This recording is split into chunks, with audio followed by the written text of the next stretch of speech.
Hello students, Mehta college के digital platform पर आप सभी स्टूडेंट्स का स्वागत है। अपना फर्स्ट ईयर था। फर्स्ट ईयर में ऑप्टिक्स पेपर चल रहा था। ऑप्टिक्स पेपर में इंटरफेरेंस चल रहा था।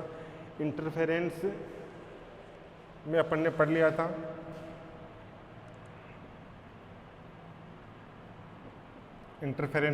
था अपने यंग्स डबल स्लिट एक्सपेरिमेंट, ये अपना कंप्लीट हो गया था। इसके बाद था फ्रेनेल्स बाइप्रिज्म एक्सपेरिमेंट, कंप्लीट हो गया था।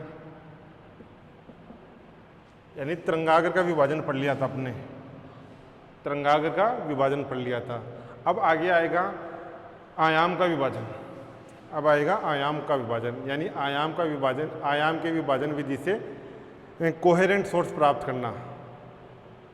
आयाम विभाजन विधि से कला संबद्ध स्रोत प्राप्त करना। तो इसमें पहला है इंटरफेरेंस इन थिन फिल्म, पतली फिल्म में व्यतिकरण। इंटरफेरेंस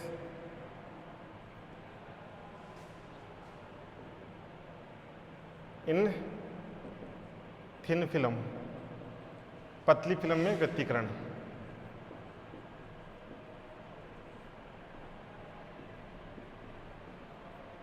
पतली फिल्म में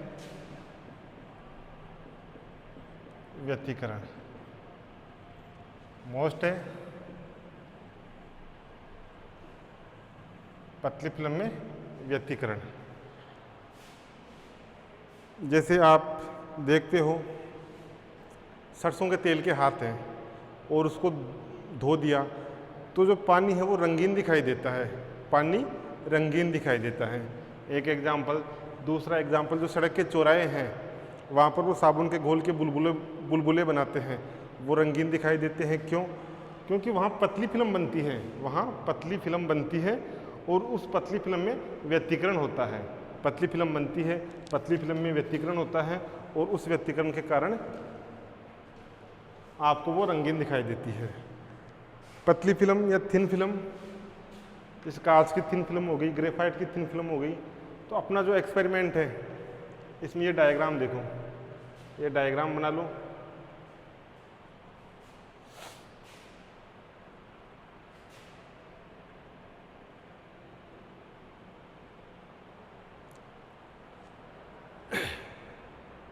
एक वर्णीय प्रकाश स्रोत S है,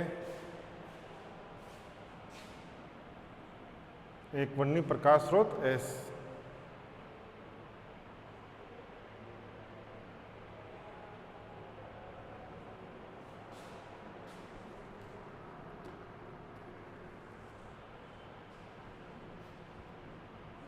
इसमें लिखो, पहले तो समझ लो, डायग्राम समझ लो। डायग्राम बिल्कुल इजी सा है। पहले तो इसमें जो विधि है वो कौन सी है? आयाम विभाजन विधि। आयाम विभाजन विधि।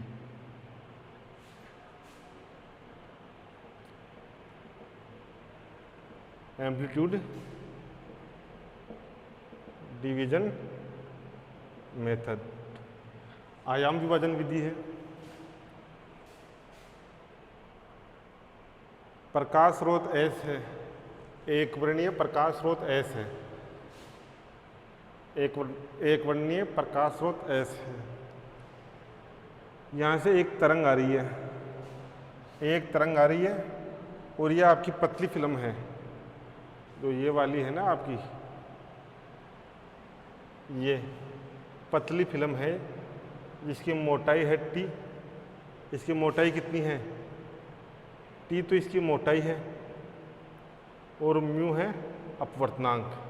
मोटाई T और म्यू अपवर्तनांक। एक वर्णीय प्रकाश स्रोत S से, एक वर्णीय प्रकाश स्रोत S से प्रकाश की एक किरण P बिंदु पर आपतित होती है,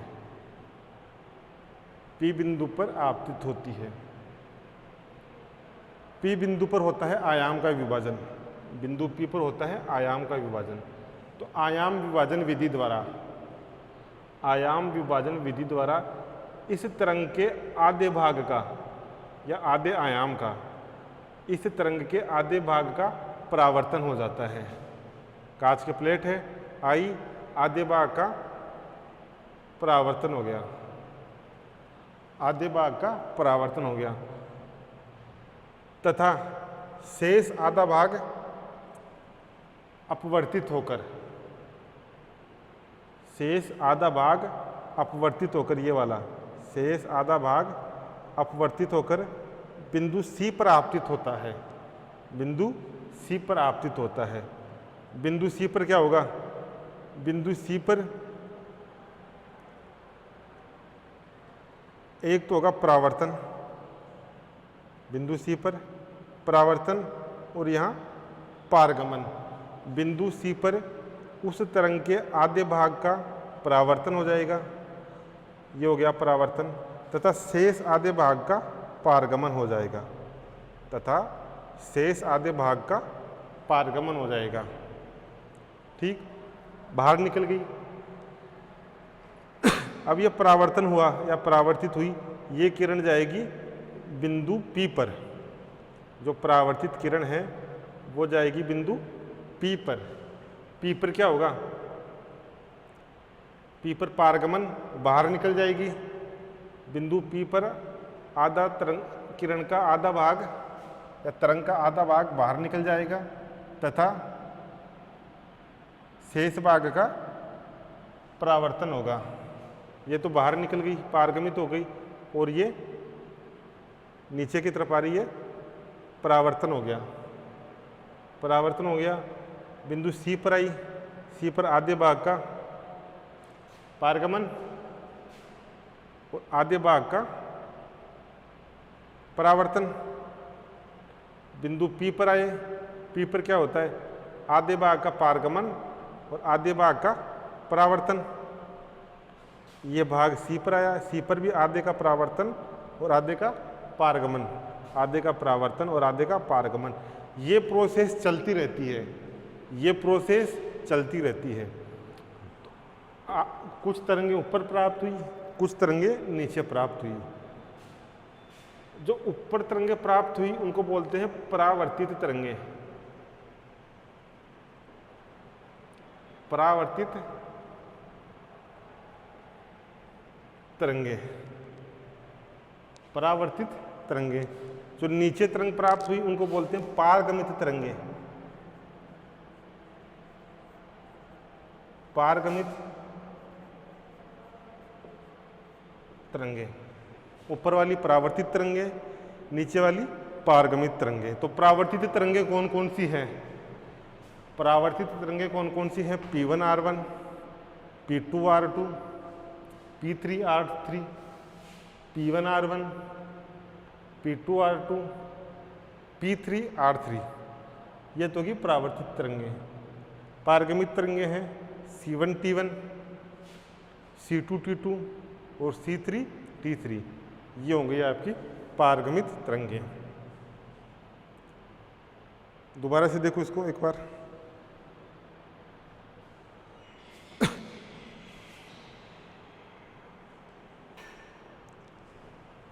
एक वर्णीय प्रकाश स्रोत है आपका S, इससे क्या होंगी?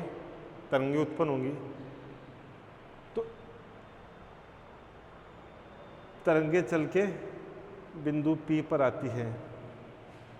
देखो यहाँ पर एक प्लेट है, कांच की प्लेट या जो भी प्लेट है, T मोटाई तथा म्यू अपवर्तनांक वाले माध्यम की प्लेट है। यहाँ होता क्या है? एक वर्णीय प्रकाश स्रोत से प्रकाश तरंगें, एक वर्णीय प्रकाश स्रोत से प्रकाश तरंगें T मोटा म्यू अपवर्तनांक तथा T मोटाई की पतली फिल्म के बिंदु P पर आपतित होती हैं। पतली फिल्म के बिंदु P पर आपतित होती हैं। आपतित हो गई बिंदु P पर आयाम के विभाजन विधि द्वारा। बिंदु P पर आयाम विभाजन विधि द्वारा इस किरण के इस किरण का आधा भाग परावर्तित हो जाता है, आधा भाग परावर्तित हो जाता है तथा शेष आधा भाग आपतित होता हुआ, शेष आधा भाग अपवर्तित होता हुआ बिंदु सी पर आपतित होता है, अपवर्तित होता हुआ बिंदु सी पर आपतित होता है।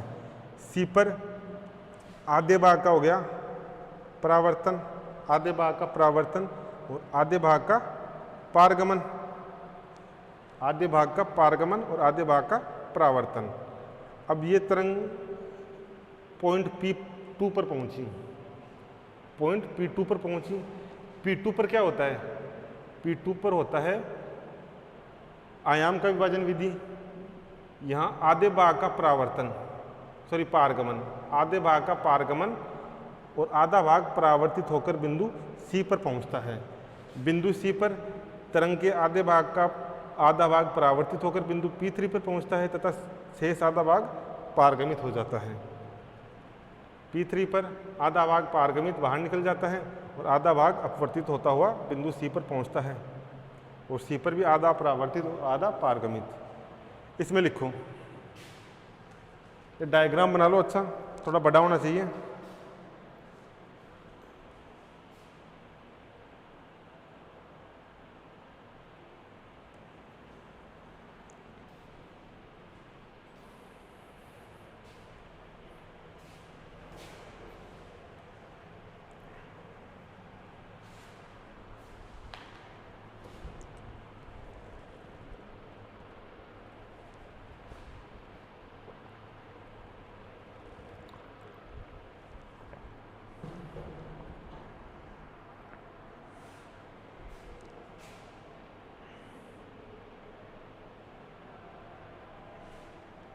इसमें लिखो,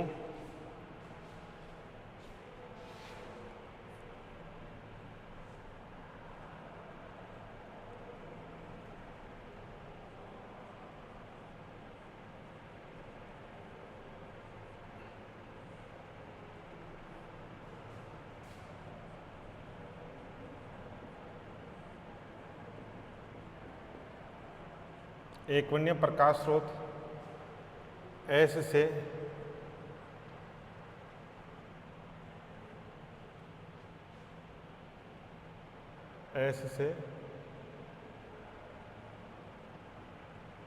निर्गत या निर्गत, एकवर्णीय प्रकाश स्रोत S से तरंगे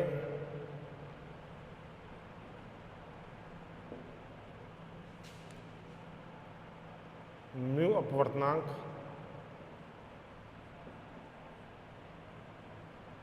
तथा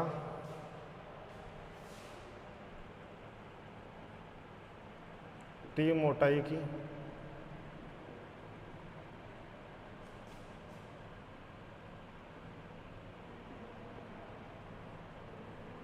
पतली फिल्म के बिंदु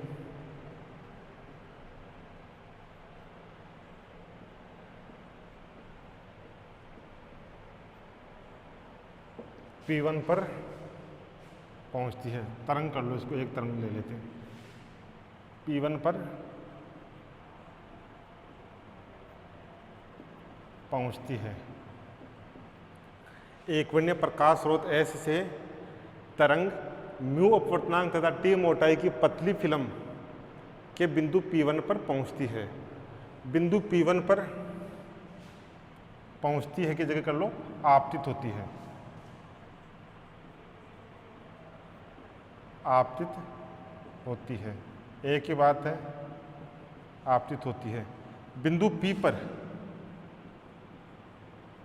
बिंदु P पर आयाम विभाजन विधि द्वारा या आयाम के विभाजन, आयाम विभाजन विधि द्वारा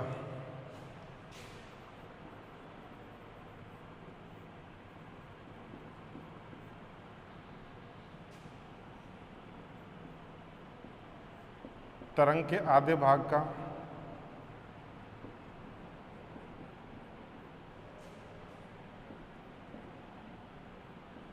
P1 R1 दिशा में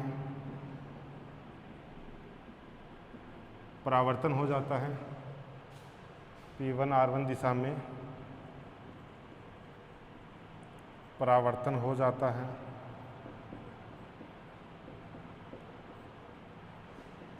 तथा तरंग का शेष भाग तथा शेष तरंग अपवर्तित होती हुई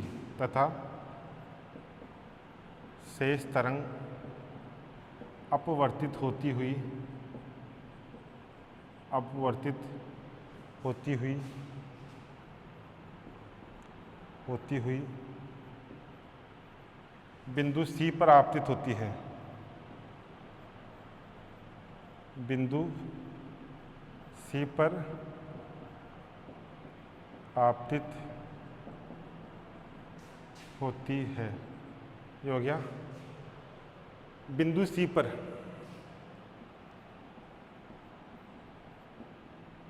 बिंदु C1 पर C1 कर लो। बिंदु C1 पर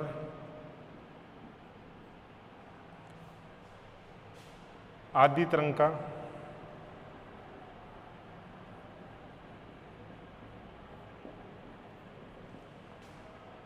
C1 P2 दिशा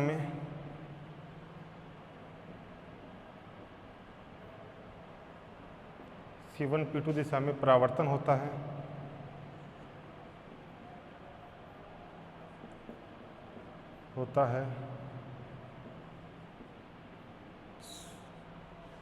पहले जो पारगमित होता है वो लिख लो। आदि तरंग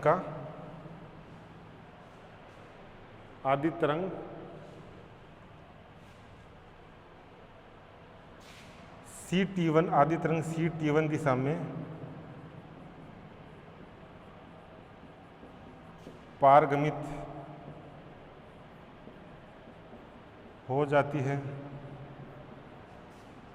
तथा शेष तरंग C1 P2 दिशा में परावर्तित होती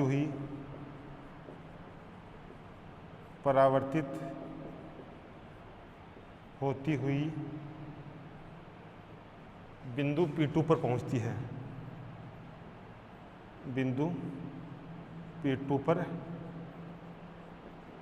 पहुंचती है, यहाँ तक लिखो। बिंदु P2 पर पहुंचती है।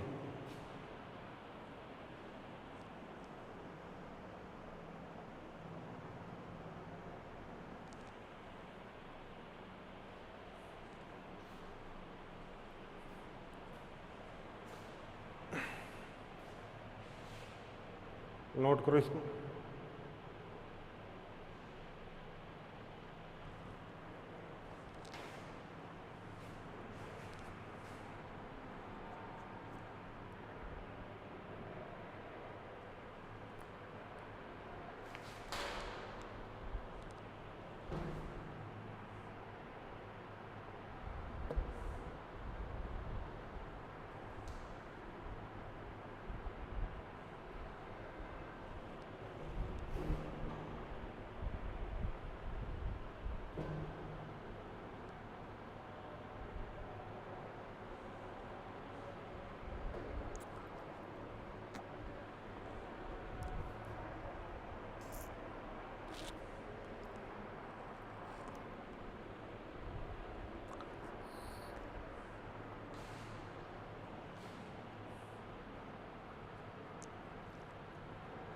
देखो क्या हुआ है इसमें। एक वर्णीय प्रकाश स्रोत S से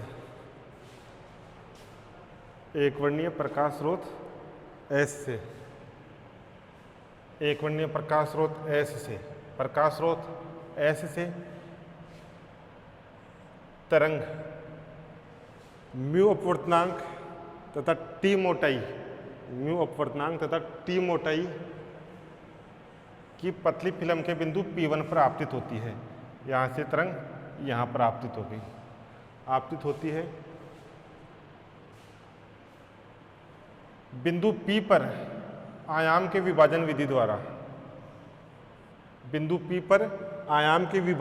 तरंग के आधे भाग का P1 R1 दिशा में परावर्तन हो जाता है। यहाँ से आधा भाग इधर चला गया P1 R1 दिशा में, और आधा भाग P1 C1 दिशा में अपवर्तित होता हुआ बिंदु C पर पहुँचता है।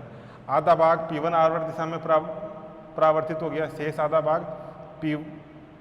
आधा भाग अपवर्तित होता हुआ C1 बिंदु पर आता है, परावर्तन हो जाता है, तथा शेष आधा भाग अपवर्तित होता हुआ बिंदु C1 पर आपतित होता है। C1 पर आपतित होता है। बिंदु C1 पर आदि तरंग C1 T1 दिशा में पारगमित होगी। यहाँ पर भी आयाम का विभाजन होगा।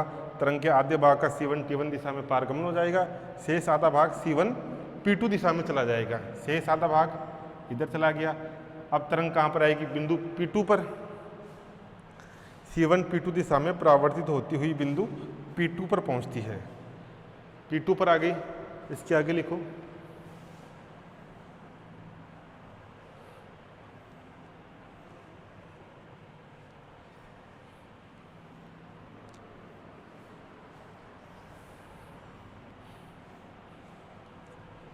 बिंदु P2 पर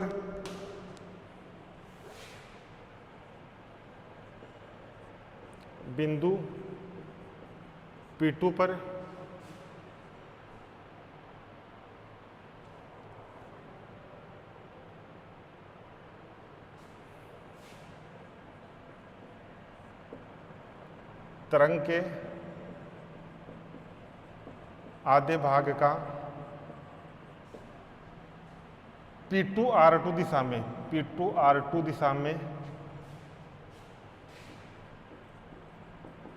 दिशा में पारगमन हो जाता है, यानी बाहर निकल जाती है। P2 R2 दिशा में बाहर निकल जाती है या पारगमन हो जाता है, पारगमन हो जाता है, तथा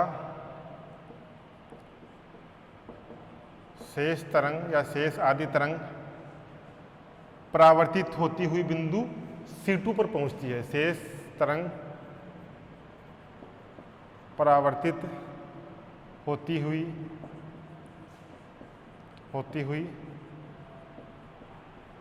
बिंदु C2 पर पहुंचती है, C2 पर पहुंचती है। यह प्रक्रिया लगातार चलती रहती है। C2 से जाएगी, आदि तरंग C2 T2 दिशा में चली जाएगी, आदि का फिर परावर्तन हो जाएगा, वो P बिंदु पर पहुंचेगा, P बिंदु से P3 R3 पहुंच जाएगी, फिर C3 पे आ जाएगी। ये प्रोसेस लगातार चलती रहती है, यह प्रक्रिया चलती रहती है, यह प्रक्रिया चलती रहती है, यह प्रक्रिया चलती रहती है। इस प्रकार हमें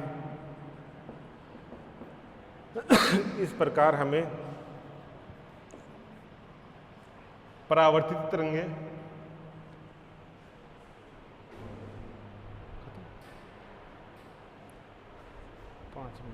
इस प्रकार हमें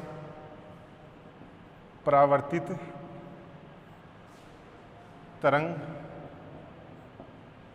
तरंग कौन कौन सी है? P1 R1, P2 R2 व P3 R3 ... तथा पारगमित तरंगे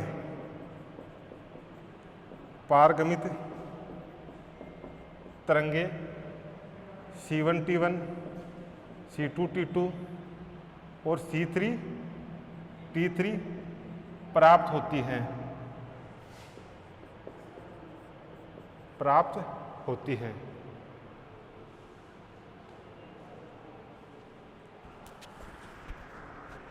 एक मिनट सर,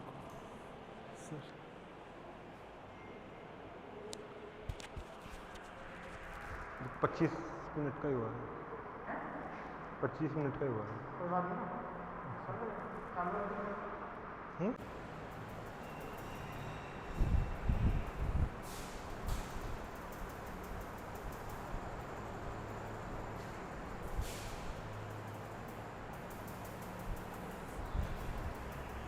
तो इस प्रकार हमारे पास परावर्तित तरंगे और पारगमित तरंगे आ गई। परावर्तित कौन कौन सी आई? परावर्तित आ गई P1 R1। देखो परावर्तित तो कौन सी आ गई? परावर्तित P1 R1, P2 R2, P3 R3 ये आ गई। और पारगमित आ गई C1 T1, C2 T2 और C3 T3। ये चलती रहेंगी, लास्ट तक चलती रहेंगी। अब देखते हैं आयाम। तो सबसे पहले डायग्राम बना लो आयाम के लिए। दोबारा से वही डायग्राम।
ये तो आ गई समांतरित परावर्तित तरंगे। ये बिंदु था P1, P2, P3।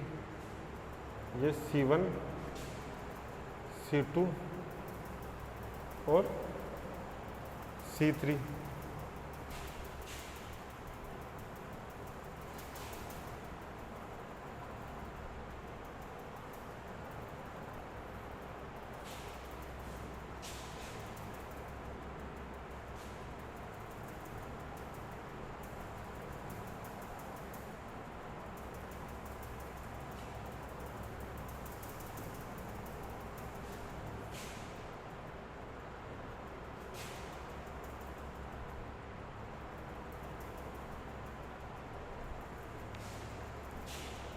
इसका आयाम A0 था,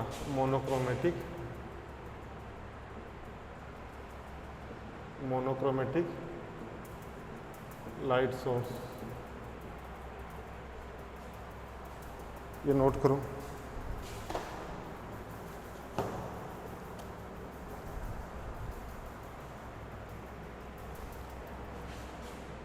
इसका आयाम है A0।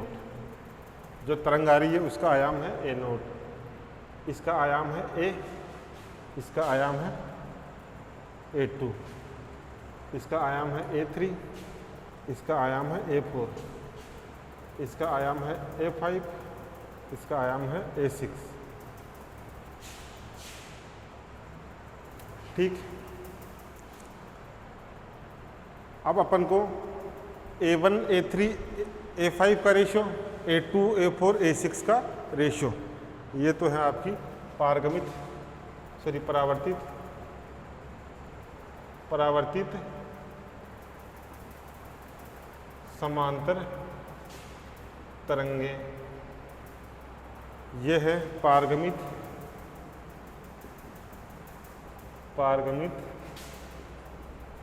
समांतरित या समांतर।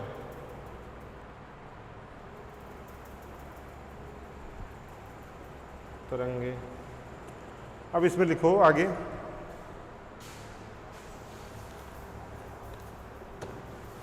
लांबिक आपतन की अवस्था में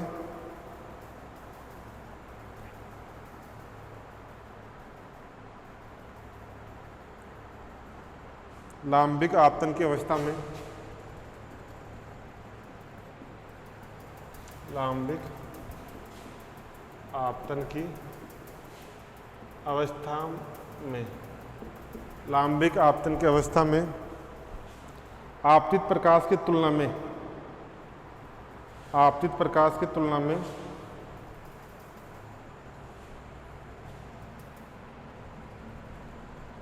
आपतित प्रकाश की तुलना में परावर्तित प्रकाश का अंशात्मक आयाम, अंशात्मक आयाम, लांबिक आपतन की अवस्था में आपतित प्रकाश की तुलना में परावर्तित प्रकाश का अंशात्मक आयाम।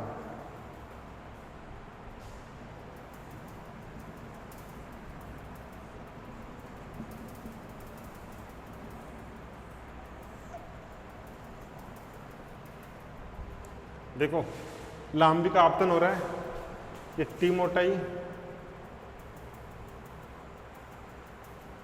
और म्यू अपवर्तनांक की पतली ट्रांसपेरेंट फिल्म थी। प्रकाश स्रोत से आयाम ए नोट का तरंग आ रही है, तरंग बिंदु P1 पर आ रही है, तब इस आयाम का कितना आयाम परावर्तित हो गया, जो ए नोट है इस आयाम का कितना भाग परावर्तित हो गया। कितना भाग होता है अंशात्मक आयाम, R μ-1 और μ+1। म्यू क्या है, जो आप अपनी थिन फिल्म है उसका अपवर्तनांक। अगर ये थिन फिल्म कांच की हो, ये थिन फिल्म कांच की हो तो कांच के लिए म्यू का मान होता है 1.5, कांच के लिए म्यू का मान होता है 1.5। तो लिखो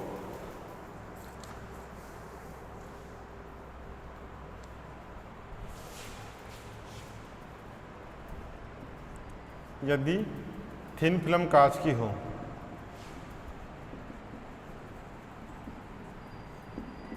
कांच की हो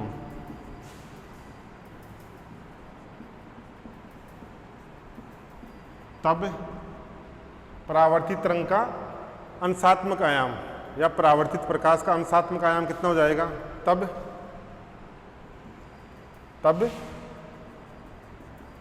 परावर्तित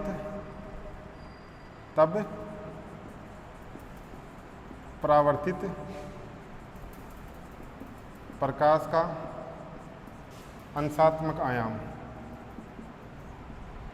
अंशात्मक आयाम कितना हो जाएगा अंशात्मक आयाम, R म्यू का मान 1.5 -1 अपॉन 1.5 + 1 तो होगा 0.5 अपॉन 2.5, 5 अपॉन 2, 5 अपॉन 25, 0.2, 0.2 क्या आया, परावर्तित प्रकाश का अंशात्मक आयाम। दूसरा निकालेंगे जो पारगमित प्रकाश है उसका अंशात्मक आयाम।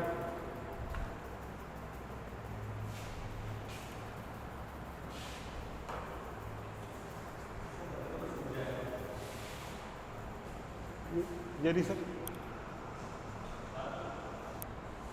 दूसरा लिखो, पारगमित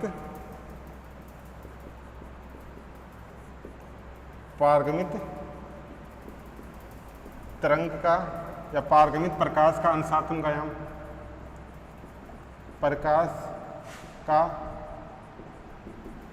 अंशात्मक आयाम, इसको T से डिनोट करते हैं, आयाम T। पारगमित प्रकाश का अंशात्मक आयाम यह आएगा ऊर्जा संरक्षण के सिद्धांत से,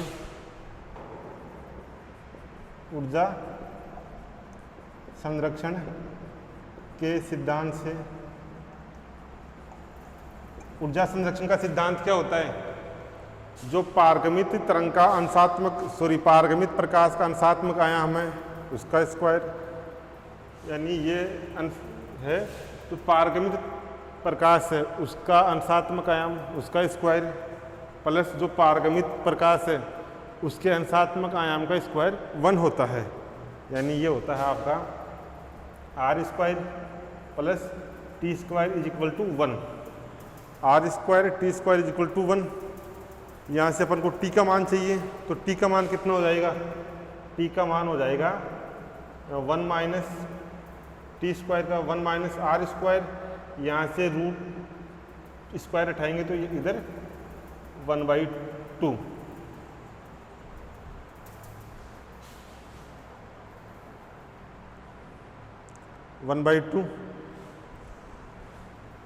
टी का मान अपने पास सही, टी का मान निकालेंगे। आर का मान कितना है? आर का मान है 1 माइनस 0.2 का स्क्वायर और ये 1/2। तो टी का मान कितना आ गया? 0.98 आ गया, 0.98।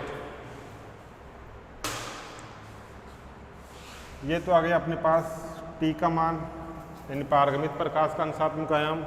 ये आ गया अपने पास आर का मान, ये आ गया आर का मान। आर क्या है? परावर्तित प्रकाश का अंशात्मक आयाम, इसका मान आया 0.2। तो आर और टी का मान आ गया अपने पास।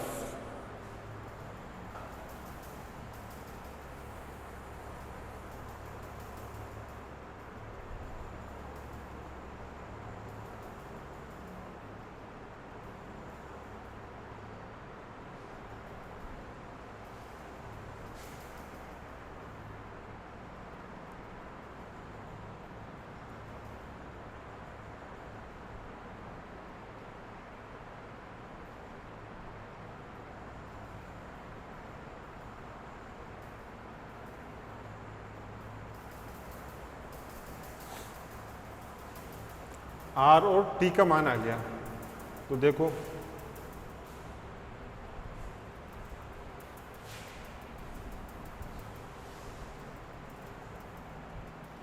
आर और टी का मान आ गया। आर क्या है? आर है अपना परावर्तित प्रकाश का अंशात्मक आयाम, यहाँ लिख देता हूँ। आर है 0.2, ये है परावर्तित प्रकाश का अंशात्मक आयाम। परावर्तित प्रकाश का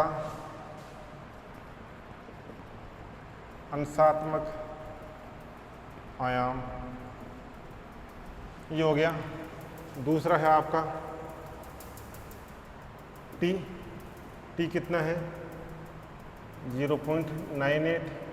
ये है पारगमित प्रकाश का अंशात्मक आयाम। पारगमित प्रकाश का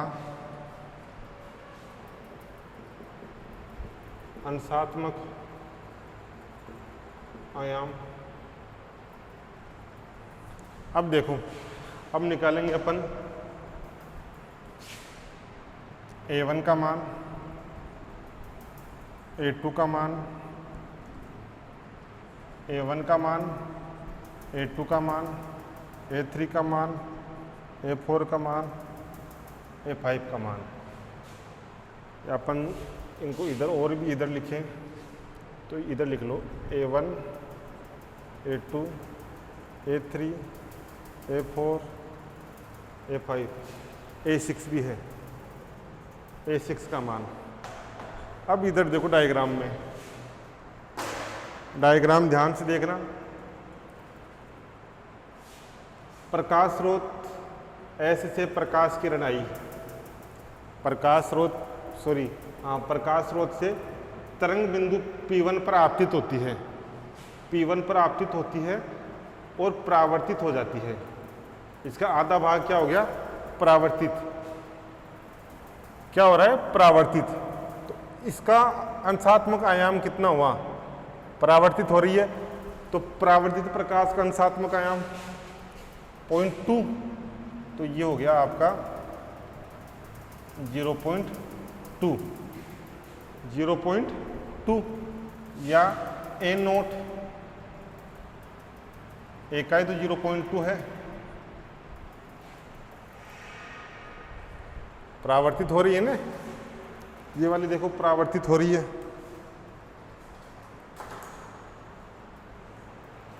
परावर्तित हो रही है, आई तरंग का आधा भाग परावर्तित हो गया, तो परावर्तित तरंग का अंशात्मक आयाम 0.2।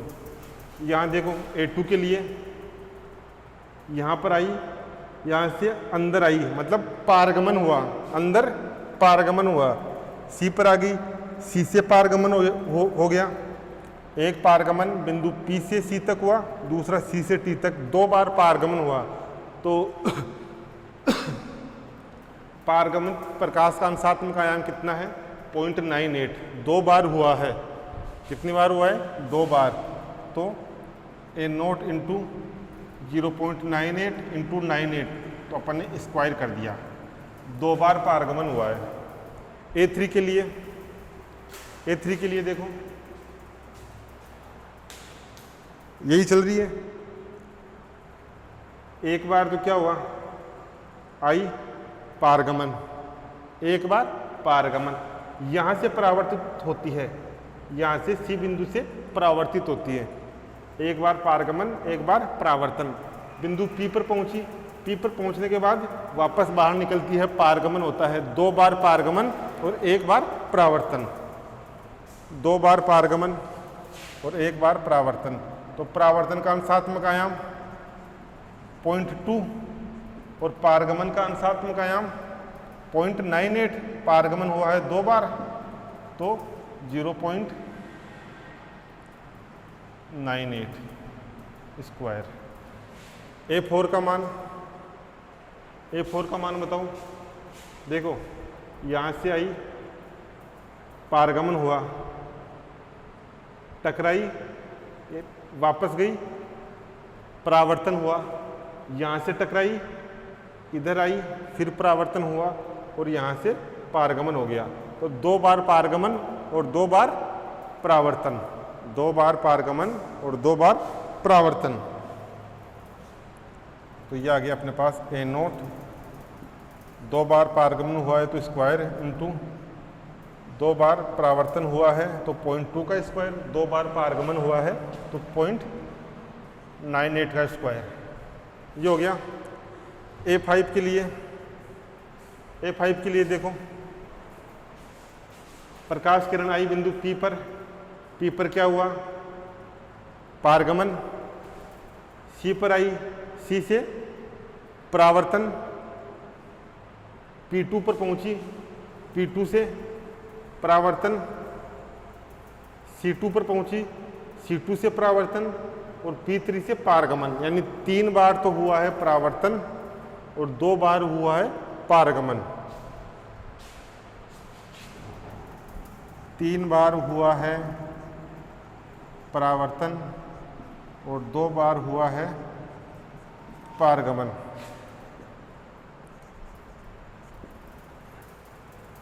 इसका मान क्या हो जाएगा? A6 का मान निकालो। देखिए A6 का मान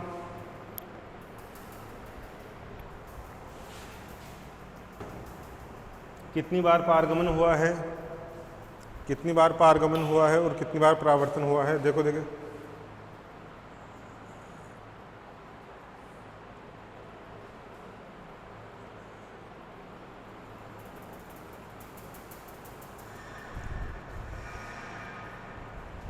इसमें देखो A6 ये वाली यहाँ से आई, क्या हुआ, पारगमन, यहाँ से टकरा के गई, परावर्तन, यहाँ से टकरा के आई, परावर्तन, यहाँ से टकरा के गई, परावर्तन और यहाँ से टकरा के आई, परावर्तन। तो परावर्तन कितने बार हुआ? परावर्तन 1 2 3 4, 4 बार परावर्तन और 1 और ये लास्ट 2 बार पारगमन, 2 बार पारगमन और 4 बार परावर्तन। 0.2, 4 बार तो हुआ है परावर्तन तो पावर 4 और 2 बार हुआ है परावर्तन तो परावर्तन की पावर 2। ये मान आ गए, ये मान आ गए।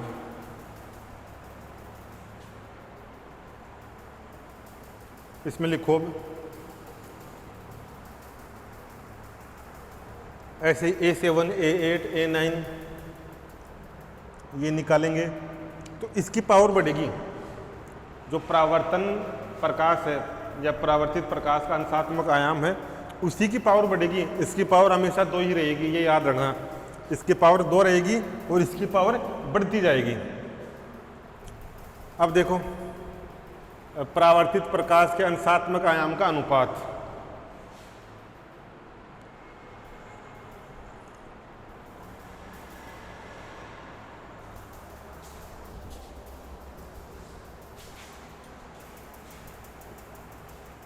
यहां देखो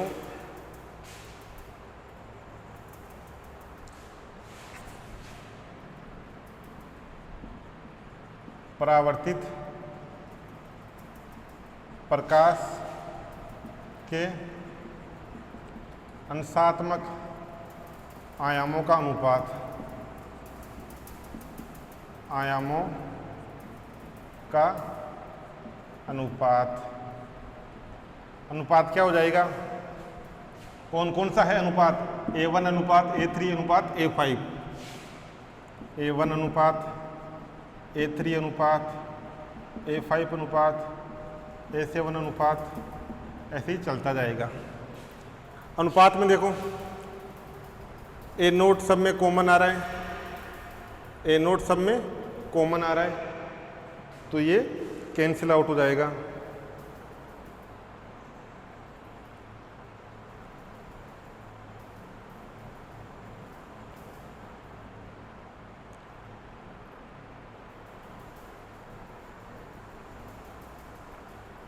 .2 सब में आ रहा है, .2 सब में नहीं आ रहा।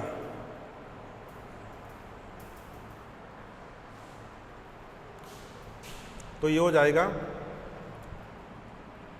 0.2, 0.2 अनुपात 0.98 स्क्वायर अनुपात A1 का मान आ गया, A3 का मान आ गया, A5 का मान आ जाएगा 0.2, 0.2 की 0.2 पावर कितनी आएगी? 3, सॉरी A3 का मान ले रहे हैं ना अपन, A3 का मान है अपने पास 0.2 इंटू 0.98 का स्क्वायर अनुपात A5 का मान है 0.2 अनुपात 0.2 का स्क्वायर और 0.98 स्क्वायर। ये क्यूब में है, ये स्क्वायर में है। ऐसे ही A7 ये आगे चलते जाएंगे, ये आगे चलते जाएंगे।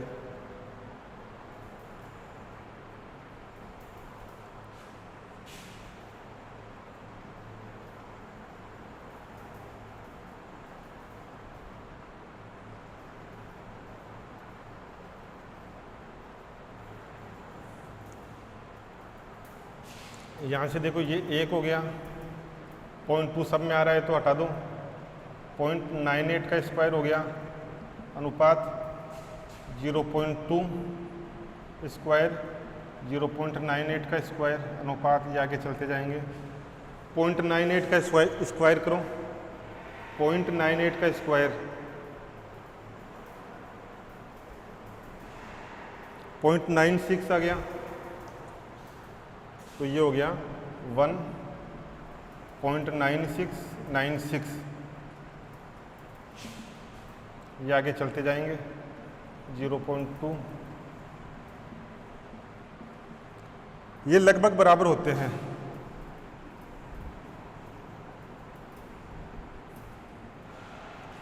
अर्थात A1 अनुपात A2 अनुपात के मान लगभग बराबर होते हैं, के मान लगभग बराबर होते हैं अतः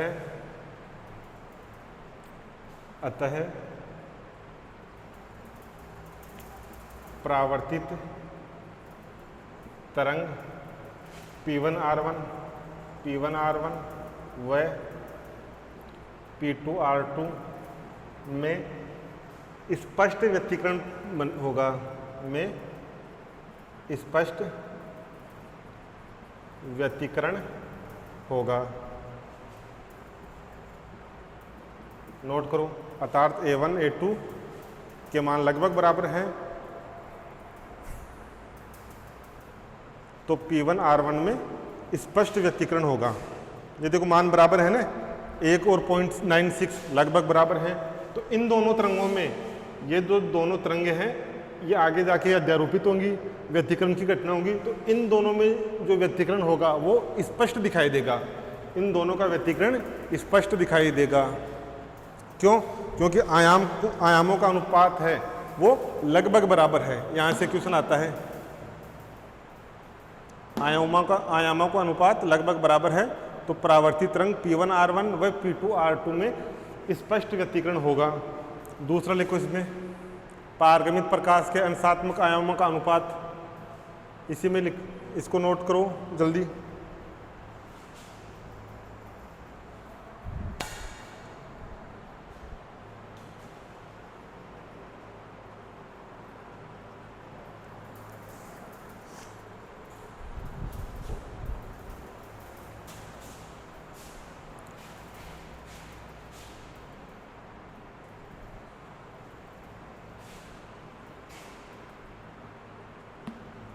अब A2, A4, A6 का अनुपात देखेंगे।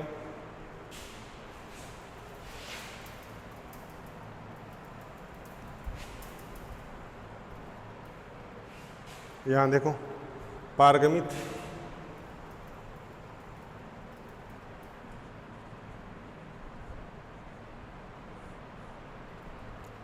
प्रकाश के अंशात्मक आयामों का अनुपात। पारगमित प्रकाश कौन सा? ये वाला। इसके अंशात्मक आयामों का अनुपात क्या होगा? ये होगा आपका A2 अनुपात, A4 अनुपात, A6 अनुपात। आगे चलते जाएंगे। A2 का मान ये देखो यहाँ, A नोट सब में कॉमन है, A नोट को हटा दो। A2 का मान है 0.98 का स्क्वायर अनुपात। A4 का अनुपात है ये 0.2 स्क्वायर इंटू 0.98 स्क्वायर का अनुपात। A6 का 0.2 पावर 4 0.98 स्क्वायर, और ऐसे ही आगे चलते जाएंगे। तो यहाँ से 98 स्क्वायर यहाँ भी है, सब में 98 स्क्वायर है, तो 98 स्क्वायर को अनुपात है तो हटा दो, तो यहाँ बचा 1, यहाँ 0.2 का स्क्वायर अनुपात 0.2 का पावर 4, ऐसे ही चलते जाएंगे।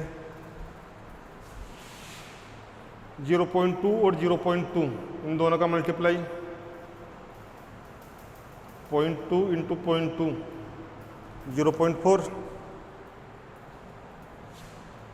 ये 1 हो गया, ये 0.04 ऐसे ही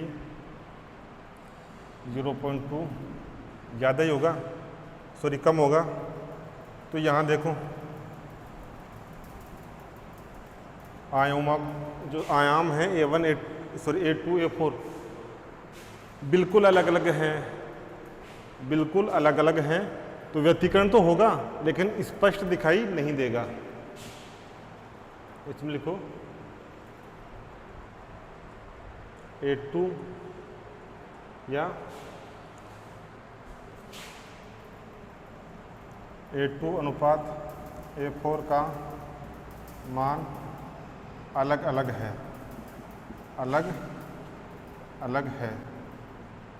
अतः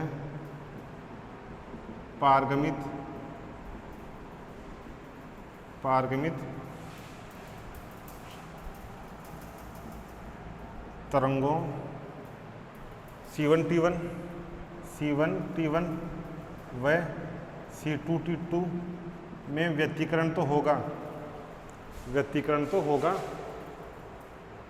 या स्पष्ट व्यतिकरण नहीं होगा। स्पष्ट व्यतिकरण नहीं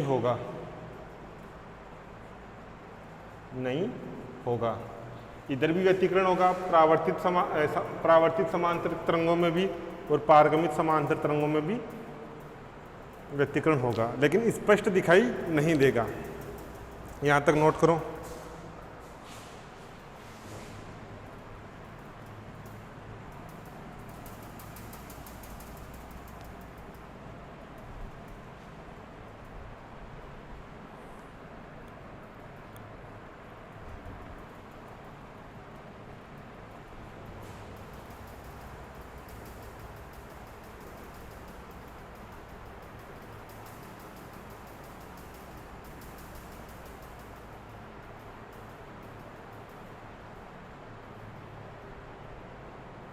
नोट लगा के लिख लो।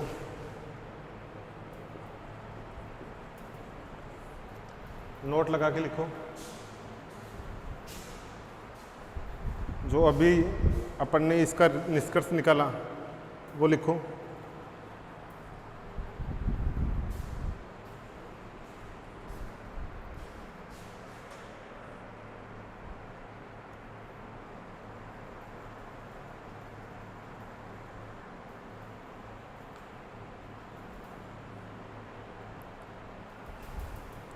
नोट इसमें लिखो, परावर्तित समांतर तरंगों में,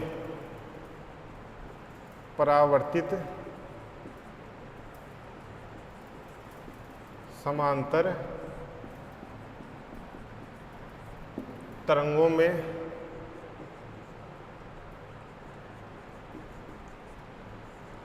प्रारंभिक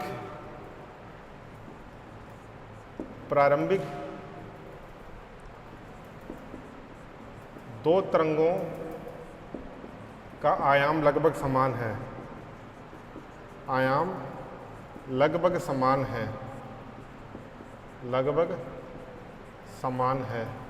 अतः इन दोनों तरंगों में, अतः इन दोनों तरंगों में व्यतिकरण, इन दोनों तरंगों में स्पष्ट व्यतिकरण होगा, जबकि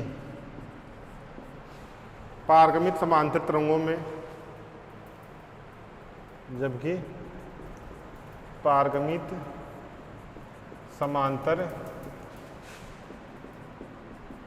तरंगों में आयाम समान नहीं है, आयाम समान नहीं है, अतः स्पष्ट व्यतिकरण नहीं होगा, अतः स्पष्ट व्यतिकरण नहीं होगा, अतः स्पष्ट व्यतिकरण नहीं होगा। पारगमित में आयाम अलग अलग है, स्पष्ट व्यतिकरण नहीं होगा। परावर्तित में आयाम लगभग समान था, प्रथम दो तरंगों का, एक का 1 था, 0.96 था, दोनों का आयाम लगभग बराबर था, तो उनमें व्यतिकरण स्पष्ट होगा। आज के लिए इतना ही, बाकी नेक्स्ट क्लास में देखते हैं।